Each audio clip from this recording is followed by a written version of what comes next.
University grant commission அவங்க தான் நிதி கொடுக்குறாங்க.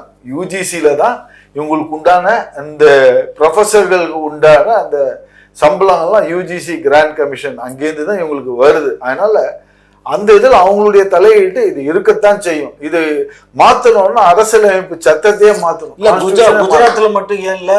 குஜராத்ல ஏன் சார் இல்ல?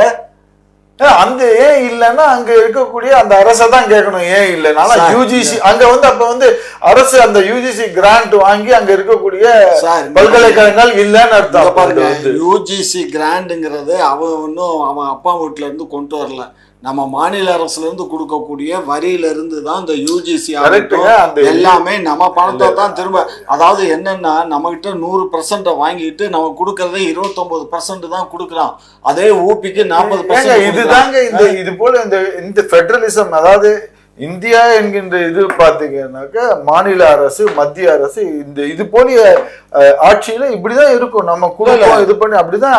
அதைத்தான் நான் என்ன சொல்றேன், ஒன்றிய அரசு என்ன பண்ணும், பாரபட்சம் இல்லாம ஒவ்வொரு மாநிலம் எவ்வளவு நம்ம வரி கொடுக்குறோமோ அந்த வரிக்கு தகுந்த மாதிரி நமக்கு பங்கு. இதே கலைஞர் ஆட்சியில இது போன்ற பிரச்சனைகள் இருந்து அவரு சிறந்த ஒரு தலைமை பண்போட நல்லா செயல்படுறாரு. ஆனா இப்ப இருக்கக்கூடிய திமுகவின் தலைவரும் அவருக்கு அதான் சொல்றேன்னா இப்ப இருக்கக்கூடியவர் ஆட்சியை திறம்பட செவ்வனே செய்ய அவருக்கு தள்ளாடுகிறார். அதுதான் நிதர்சனம்.